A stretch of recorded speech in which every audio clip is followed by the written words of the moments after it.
La mère de Nicoletta, Jeanne, est une femme avec une âme d'enfant, incapable de s'occuper pleinement de sa fille. Nicoletta a été élevée par sa grand-mère, une femme travailleuse qui a travaillé dans une usine de papier pendant 42 ans. À la mort de sa mère, Nicoletta, qui était déjà une chanteuse célèbre, a eu l'impression qu'une partie de son cœur lui avait été arrachée. Elle avait l'habitude de s'asseoir dans sa petite chambre à Paris, de regarder par la fenêtre, de laisser ses larmes couler en silence, se demandant si sa mère comprenait vraiment l'amour qu'elle avait pour elle. La douleur est devenue encore plus obsédante lorsqu'elle a appris qu'elle était née d'un événement traumatisant dans la vie de sa mère, une histoire qu'elle n'a osé mentionner que dans les pages de son autobiographie, La maison d'en face, publiée en 2008.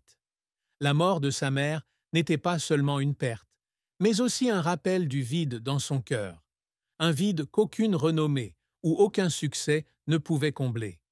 Cette tristesse a été amplifiée par des années d'enfance difficiles.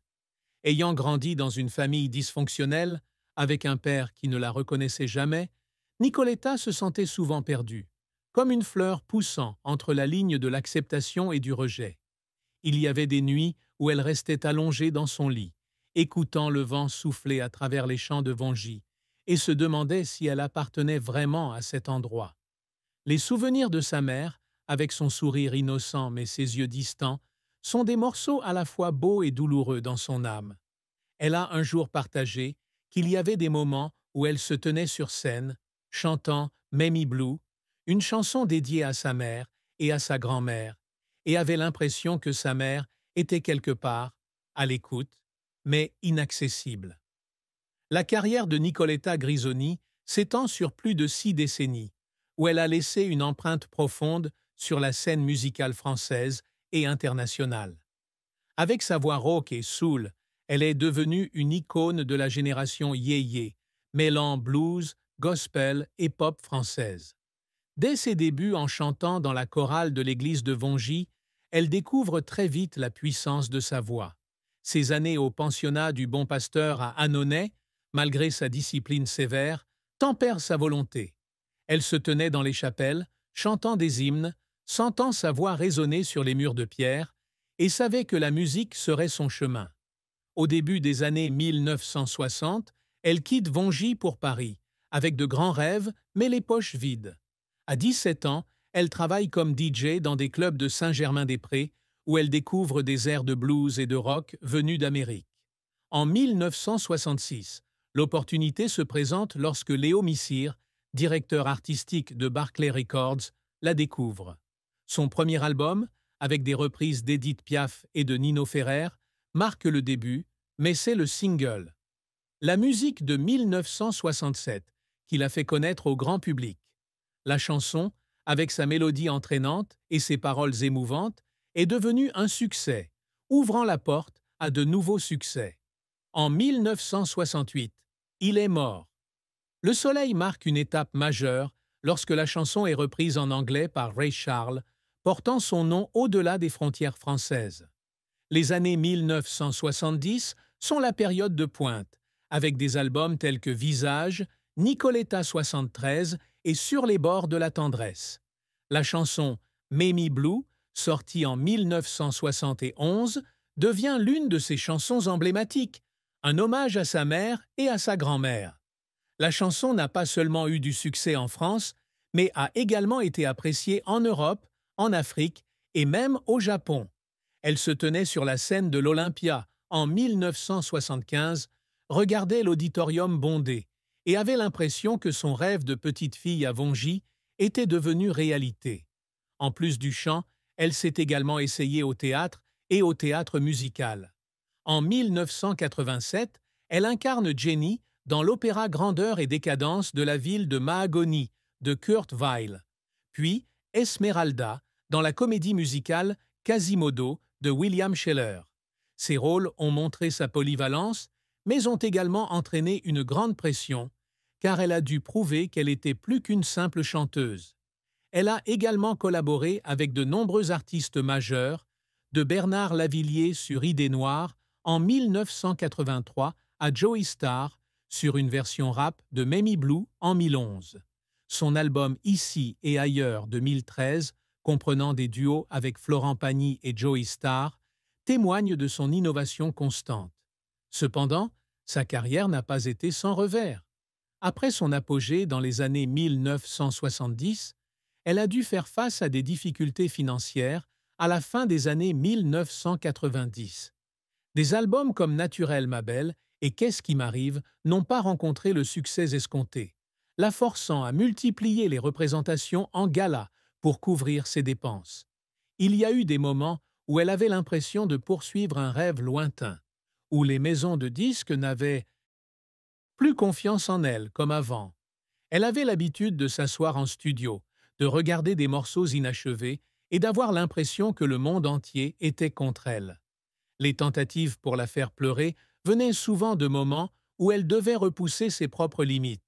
Lors d'un spectacle en Turquie, dans les années 1970, elle tombe gravement malade, mais monte quand même sur scène, chantant de toutes ses forces restantes. Lorsque les lumières se sont éteintes, elle s'est effondrée dans les coulisses, pleurant non pas de douleur, mais de fierté de ne pas avoir abandonné. Une autre fois, alors qu'elle préparait l'album Le Rendez-vous en 2006, elle a travaillé sans relâche pour finalement recevoir des critiques mitigées. Elle était assise dans son appartement parisien, lisant des critiques et laissant couler des larmes silencieuses, se demandant si elle avait encore sa place dans l'industrie de la musique. La fin de la vie de Nicoletta fut triste lorsqu'elle tomba dans une crise mentale après la mort de sa mère. Cette perte l'a non seulement laissée en deuil, mais l'a également amenée à tenter de mettre fin à ses jours. Dans un moment de désespoir, elle sentit qu'elle ne pouvait plus vivre avec les souvenirs douloureux et se sentait perdue. Elle avait l'habitude de se tenir près de la fenêtre de son appartement parisien, de regarder la circulation en contrebas et de penser que peut-être les choses seraient plus faciles si elle se laissait aller. Heureusement, un médecin est intervenu à temps, la sauvant du danger. Elle a un jour partagé que ce moment avait été l'un des plus bas de sa vie, lorsqu'elle avait eu l'impression d'avoir échoué non seulement envers elle-même, mais aussi envers les personnes qui l'aimaient. Après cet événement, elle a dû faire face à des regards de pitié de la part de ses amis et collègues, ce qu'elle a ressenti comme une insulte à son estime de soi. Elle a passé des mois à essayer de trouver un sens à la vie, à travers la musique et la foi religieuse.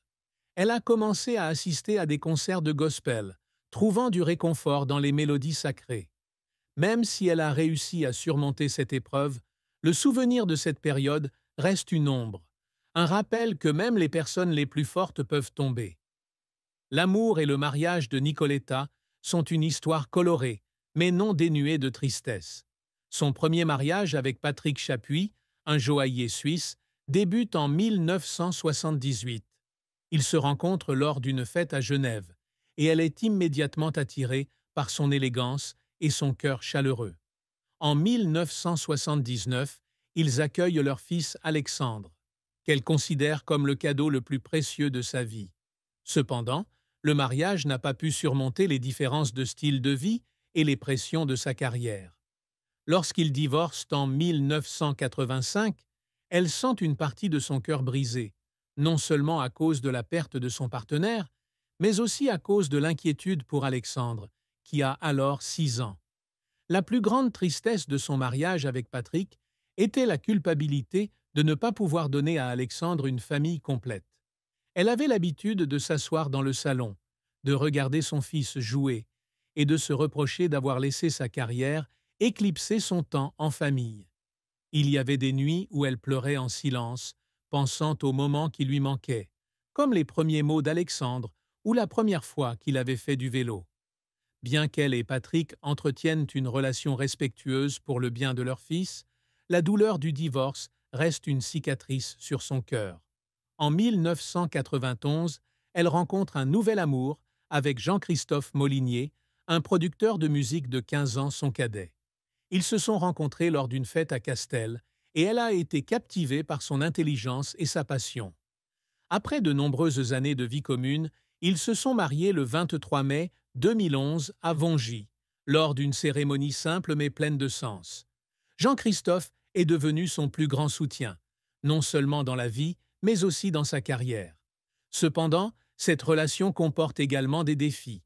La différence d'âge la faisait parfois se sentir en insécurité, craignant de ne pas pouvoir suivre son énergie.